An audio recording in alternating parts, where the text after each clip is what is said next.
This is the new 2023 BMW M2, and it's been a bit controversial. Some people think it doesn't look good, but it certainly looks good on paper. It has a turbo 6-cylinder and an age of plug-in hybrid 4-cylinders, a manual transmission in an age of automatics. Seems pretty appealing. And today I'm going to review the new BMW M2 and show you all of its quirks and features. Before I get started, be sure to check out Cars and Bids, which is my enthusiast car auction website for cool cars from the modern era with free listings. You can list your cool car for free and auction it on Cars and Bids. And you should, because we've had some great sales lately, like this Ford Focus RS sold for $41,000. This fantastic 991 Porsche 911 sold for just over $100,000. And this amazing Toyota Land Cruiser brought $58,000 with very low miles in unusual salsa red. If you're looking to buy or sell a cool enthusiast car from the modern era, the 1980s and up, Cars and Bids is the place to do it, with daily auctions and great selection and free listings. Check it out at carsandbids.com. All right, I'm going to start the quirks and features of the new M2 with a discussion of how it looks. I normally don't devote a lot of time to styling in these videos because it's very subjective and everybody has their own opinion and I don't really need to get into it, but in this case, you are wrong.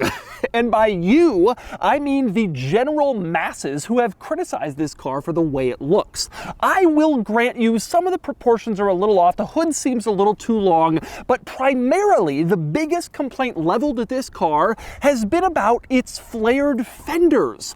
Why? Why would you complain about this? Yes, this car has flared fenders. The rears are big honkers and they stick on out, but isn't that the kind of thing we like? Don't we love the Lancia Delta Integrale with its giant old school box fenders, the Porsche 993 Turbo with its big fenders that stuck out past the regular cars? In fact, the E30 BMW M3, one of the all-time pioneers of wide fenders, and a car that is now gazed upon as an icon of the 1980s performance car world.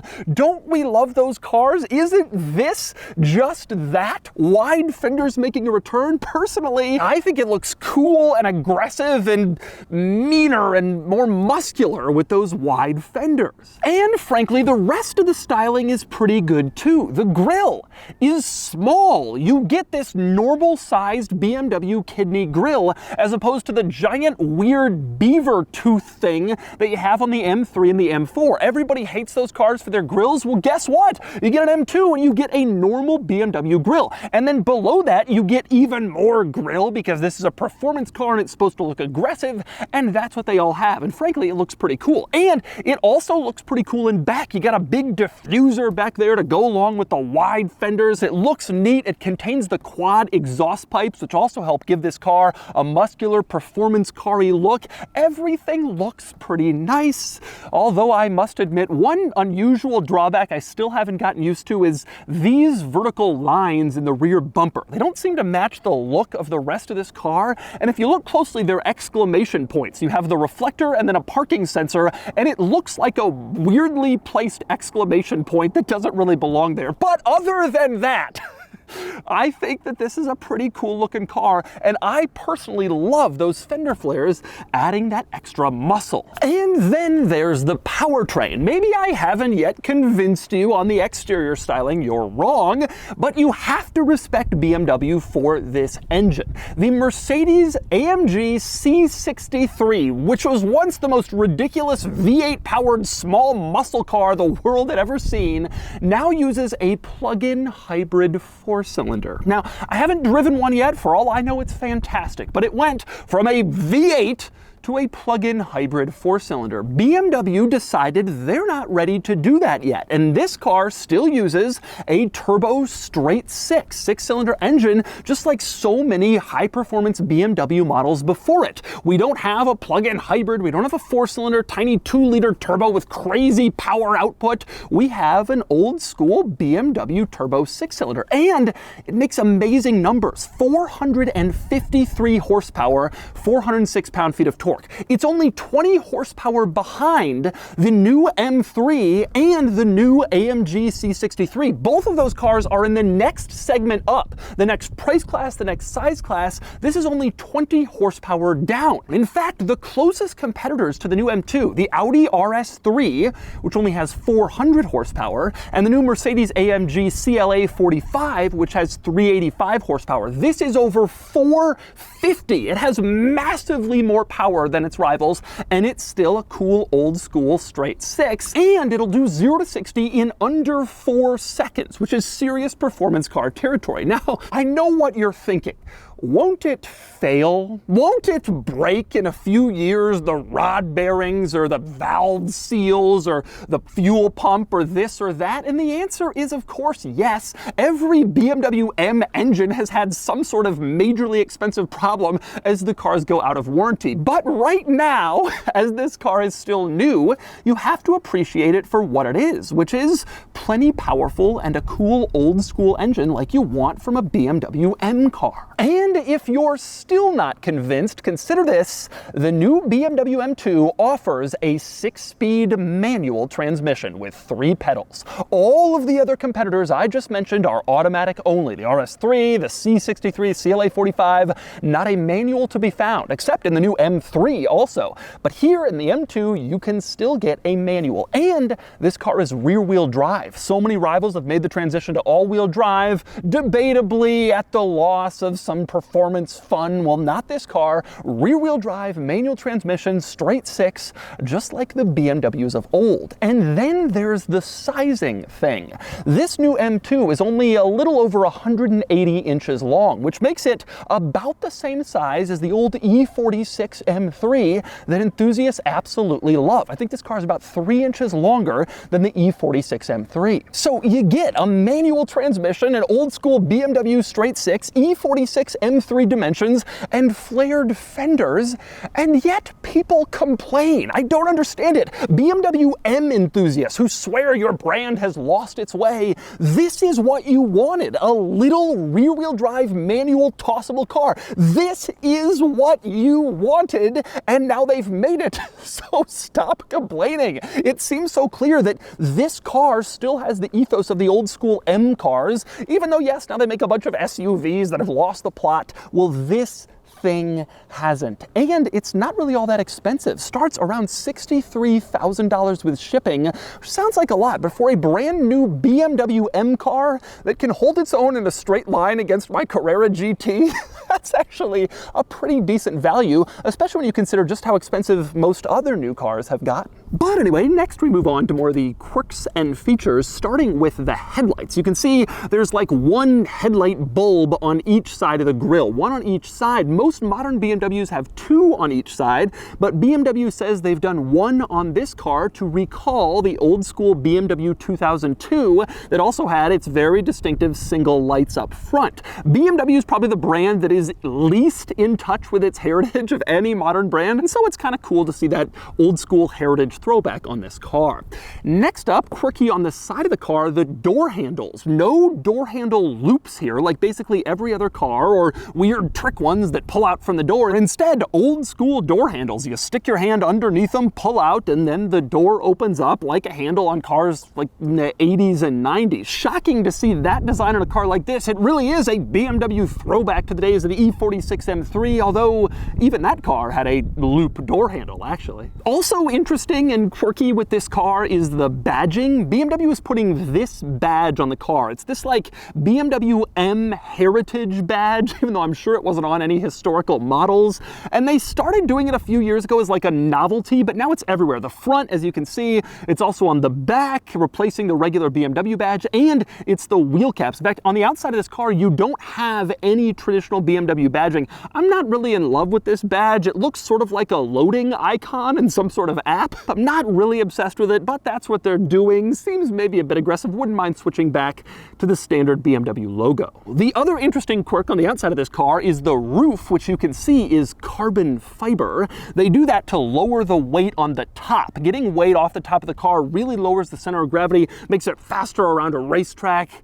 Although in this case, let's be honest, they do it because it looks cool. But regardless, it does lower the weight, at least a little bit. Although a carbon roof means no sunroof. If you want to maximize your performance credibility, you want that carbon roof. But anyway, next we move inside the new M2 for the many interior quirks and features, starting right when you open up the door with this splash of M colors. This has no apparent function. It's just a gimmick to make it look a little cooler, but I must admit it's a gimmick that I kind of like. I think it looks neat. It looks M-like and fun and kind of special, and so they've won me over with their gimmick. Now, moving further inside the car, probably the biggest shocker in this M2 is the seats. You have some pretty serious sport seats, carbon-backed bucket seats that are rather tight and grippy, and these are the kind of things you'd usually expect to see in a GT3 or some sort of Ferrari, but here they are in the BMW M2. Obviously, this isn't the standard seat, but if you get it, you get a pretty serious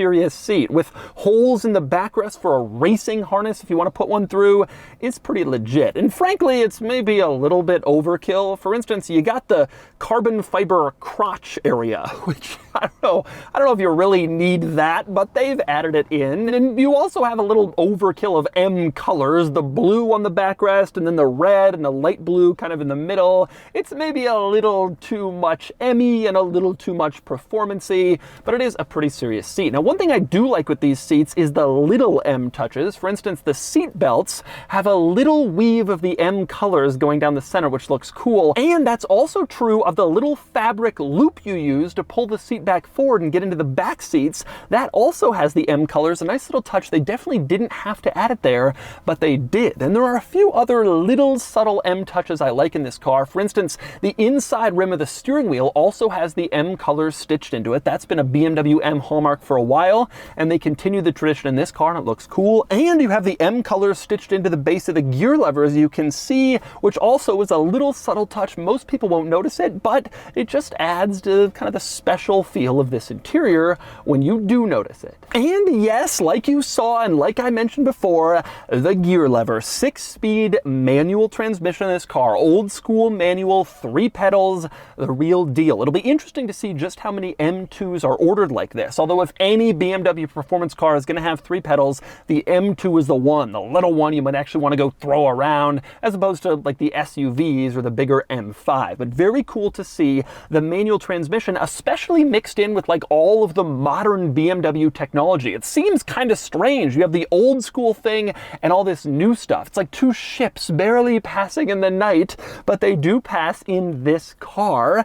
And indeed, there is no shortage of modern tech in here. One feature I absolutely love in these new BMW M cars, these thumb buttons on the steering wheel marked M1 and M2. These are configurable drive modes, so you can have your favorite drive modes just at the push of a button on the steering wheel. You don't have to like scroll in and find your individual drive mode setting. It's right there, literally at your fingertips, which is a great idea. And speaking of performance-focused technology in this car, it includes in the infotainment screen the M Drift Analyzer, which will literally analyze your drift, show you how far you made it, how fast. All of the numbers you might want to see from drifting around are analyzed in the Drift Analyzer, which is a cool modern component to just a fun old school high school parking lot activity. Also cool in here, you have a lap timer, which again adds some nice technology to the performance feel of this car. Also, another nice benefit of the M2,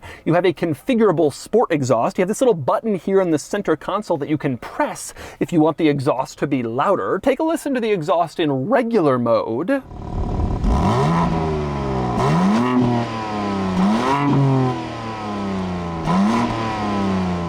Okay, now take a listen to the exhaust in sport mode.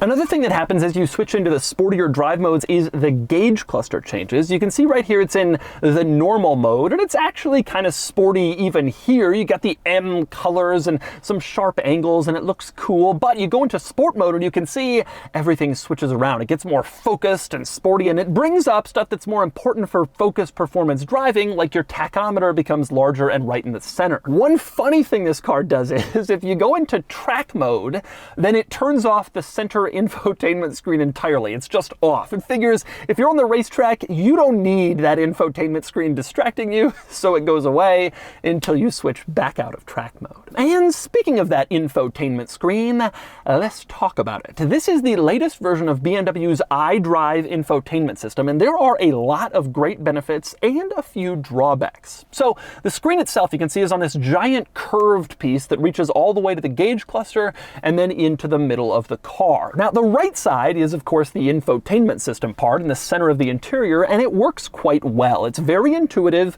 it's simple and easily laid out, and it's very responsive to your touch. Just like a smartphone would be, you tap, it goes, there's no delay or annoying lag like in some of these screens. Everything works well, and everything is pretty much how you'd expect it. This infotainment system also comes with a truly amazing number of apps that can do all sorts of stuff, from your typical ones like wireless Apple CarPlay to one that automatically will roll down the window when you get to a certain point in the navigation. So you're driving along and there's a spot where you usually roll down your window. You don't have to reach over and push the button. You can set it up to automatically roll down with an app. There's an app for basically everything in this infotainment system. I also like the fact that there's a redundant control. So you have the center infotainment system touchscreen, but in the center console, you can also control things down here with buttons, a dial, and a pad. If you don't want to reach up to the center screen while you're driving, you can do it down here near the gear lever, which some people prefer. Nice to have that redundant control. Now, I mentioned there are some drawbacks to this screen, and I can think of two primary ones. The biggest is undoubtedly the climate control situation. Basically, all of the climate controls have been moved to the screen, and not exactly in the most intuitive way. You press climate menu, and then this pops up listing your climate controls, but they're all shaped the same and positioned next to each other, so it's kind of hard to figure out exactly what you're configuring when you're changing stuff. It makes a lot more sense, as other cars do, to put like heated seats in the corner over by the seats, and the airflow is like an actual air vent on the screen and all that stuff, as opposed to just these fairly generic switches on the screen. Don't love that. I also don't love the fact that when you're on the home screen, there's a column over on the left side that lets you choose between music, navigation, etc. But when you go into any of those tabs, that column goes away and it becomes something else. It would actually be nice if that column stayed put to help you navigate your way through the screen while you're using it, instead of having to go back to the home screen each time just to switch between tabs. But those are both fairly minor complaints for this car, otherwise generally a good screen. As for the gauge cluster, it's also pretty good. It's reasonably configurable. In the center, you can scroll through various different things and have your map displayed there, or your music, or your phone, or whatever. But something I've been complaining about with BMW gauge clusters for a while, I wish you could just do more. I wish you could do like a full screen of a map if you wanted, or have a map next to your music or whatever. You can't do that much with this like you can in some rival cars. Now, with that said, you do have a nice heads-up display directly above that screen that is also very useful and shows you helpful information, and that helps to complement the gauge screen. Now, aside from the quirks and features in here, I should point out that the interior in general is pretty nice in this car. BMW has gone through some good periods and some bad periods in terms of interior quality, but we seem to be in a pretty good period now. The materials are very nice, liberal use of carbon fiber and aluminum trim in here. Everything looks good, feels good, nice to see. A very competitive interior against rival cars. Everybody else has kind of stepped up their interior game, and this car has certainly followed suit, and this is a nice place to spend time. But anyway, moving on to a few other interesting quirks and features. One One is getting into the engine compartment. In modern BMWs, it's a little different than in normal cars. You have a latch in the footwell, like in most cars. You pull it once, and that unlatches the hood, like in most cars, but you pull it a second time, and then it fully unlatches the hood. That second pull takes the place of a little latch up here that you have to do manually. So once you pull the hood latch twice, then you can just come around to the front and open it right up. And when you're up here, you can see that the plastic engine cover has 6 little slots in it, which is the universal symbol for how many cylinders your car has. How many slots does your plastic engine cover have? That perfectly corresponds to your number of cylinders. Every car does it, including this one. Now, also up here, worth pointing out, you have some additional chassis bracing than you do in the standard 2 Series model. You can see these braces going across the entire car to make it more rigid and provide it with better handling. Now, since we're opening stuff in this car, also worth pointing out the trunk, which as you can see is reasonably large, but otherwise uninteresting. Nothing particularly unusual, exciting, or quirky or featurey in the cargo area. Just a trunk. All right, driving the new BMW M2. And I have to say, as you probably have already realized a little bit, I kind of like this thing, even just from the get-go. Even before I get inside and start driving, I like the fact that it's still a manual. I like the fact that it's still a 6-cylinder. This car has gotten some hate, but I'm not one of the haters. I think the box fenders look cool, and on paper it just seems awesome, especially because I've driven the RS3, I've driven the other, important cars in this segment, and this has some truly amazing numbers by comparison. But then I get behind the wheel and I like it even more. Man, it is quick. It is like legitimately and seriously quick. This car is fast, it drives well. The powertrain is excellent. I like a car with a lot of power, all enthusiasts do, but I'm starting to really see the difference between 400 horsepower from a turbo 4-cylinder and 400 horsepower from an engine like this. There just is more, the feeling of more power and more torque, and it just feels more potent. That's the term I always use, because it just, when you first accelerate, it just feels more grabby. It feels like it's ready to go and ready to launch and go have some fun. It is a really good powertrain. There's a ton of torque. It doesn't feel like some of the sometimes complained about BMW engines from the past, where you had to really go and get the power. You can put your foot down at basically any RPM and get rocketed forward. It is quick. It feels quick. It is quick. It's an impressively quick car. And then there's the steering and handling. This car is little, like I said before, and it drives little. A lot of BMW enthusiasts complain. They love to complain about how BMW has ruined the M cars and blah, blah, blah. Not this one. I get the complaints about a lot of the other ones, but get behind the wheel of this car and tell me it's ruined. Truly compare it to the driving feel of an E46 M3 or something else like that, and tell me that they've ruined this car with this level of steering feel and this great feedback and handling. I haven't been able to drive this car too much. I'm here in Phoenix. The roads aren't really amazing to take it around, but I've been driving it for about an hour now, and I'm impressed how flat it stays in corners, how composed it is, how composed it feels, and I love the steering feel. It's not over boosted, it's not over assisted, it has good precision, it does what you'd want. Like this car, forget about all the other M cars, and they have gotten bigger and they're all automatics, they're SUVs and whatever. This car still feels like the M that we all love from the late 90s and early to mid 2000s. Now, there are a few drawbacks. One drawback I always think about a little bit, when I'm driving a new BMW with a manual transmission, they don't make the very best manuals. They could do it a little bit better. The clutch always has like this weird hook to it where it's not all that linear in the way that it feels, and right at the engagement point it sort of hooks up, which makes especially like very smooth starts a little bit difficult. Eventually you do master it, but then you get into a normal car that has a much smoother and more linear clutch like a Subaru or Honda, and you realize like there's a little bit of a weird hook to the BMW clutch. I also feel that the shifter feel is a little bit rubbery. That was a problem I had in kind of late 2000s, early 2010s BMW manuals. They've corrected it to a degree, and this car it's really not so bad. I just wish we could get rid of that clutch hook, but it's still very easy to rev match, and in this car it's especially easy because, well, it does it for you automatically. But even without that, it's easy to rev match. It revs pretty easily, and it's an easy car to drive. It's an easy manual to drive, honestly.